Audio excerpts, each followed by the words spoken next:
If you've been watching and following our coverage here on Fox 10 News, we were looking at some of the reconnaissance aircraft data, and now we have a Category 2 storm. We were expecting that would be the case. Sally now showing winds sustained at 100 miles per hour as the edge of the eye wall and the core of the hurricane are nearing the beaches. Winds at 100. The motion is north-northeast at 2. We were hopeful that with the new update at 12 o'clock, we knew we were going to have a Category 2 storm, but we were hoping that the forward speed might be a little faster than 2 miles an hour, but that's all we've got to work with right now as far as the forward speed. Normally you'd say, hey, why do you want it to come in fast? Well, we want it to get in and get out, because the longer it sits in one spot, the more we see the wind and the more we see the rain and the more magnified the impacts will continue to be. The barometric pressure is down to 970 millibars, so this thing has deepened. The pressure has dropped, and it's worst case scenario when you got one that's strengthening as it comes in. The winds always verify. This magnifies also the rainfall, and we've gotten a wind gust here recently at 96 miles per hour with our Orange Beach buoy, which is not too far away from the core of that storm. Winds out of the east at 74 miles per hour sustained with a gust of 103. This is the worst of it. So we've talked about, hey, it is bad in Orange Beach. It is bad in Gulf Shores now, but this buoy is offshore, and what you see in that shot right there in the next 6 or 7 hours could be worse if we're still maintaining this intensity with that eye as it crosses the coast.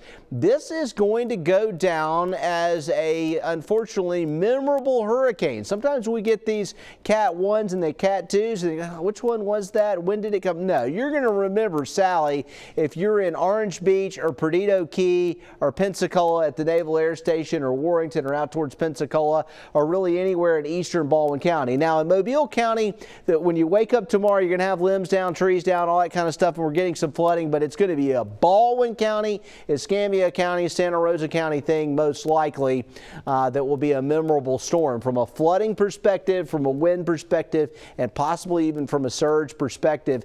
Not good having a 100-mile-per-hour storm creeping towards the coast, and that's what we have going on there tonight.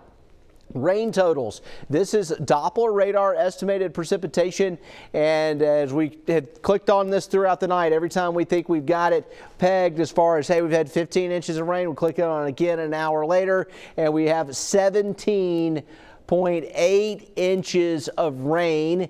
We get over here towards Gulf Shores, 14.6.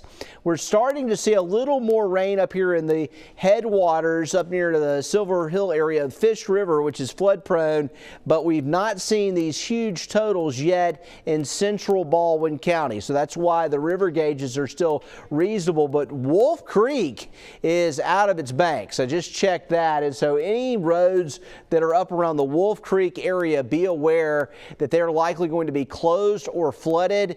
This is a situation with the rain that's ongoing that likely tomorrow morning, that the whole idea of just getting up and be able to drive your normal route and go to work no matter what, maybe out the window for a while. I want you to be not thinking about that, but thinking about maybe staying at home until a lot of this water recedes. It's going to take a while. Storm surge coming in, rainfall coming down, a bad combination near the immediate coast.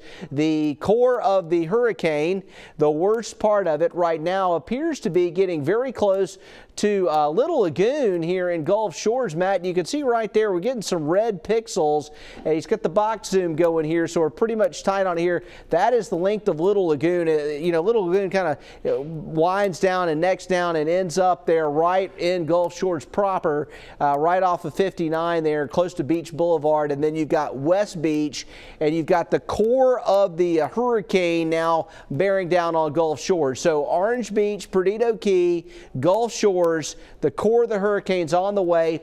As we get over across Fort Pickens and out towards the Pensacola Naval Air Station, you still have a little ways to go before you get in the core. You're going to see a real bad part of this because the winds are going to veer. They've been out of the east. They're going to veer out of the southeast, and that's what's going to blow the water up into Perdido Bay and up into Pensacola Bay. This storm's going to be a lot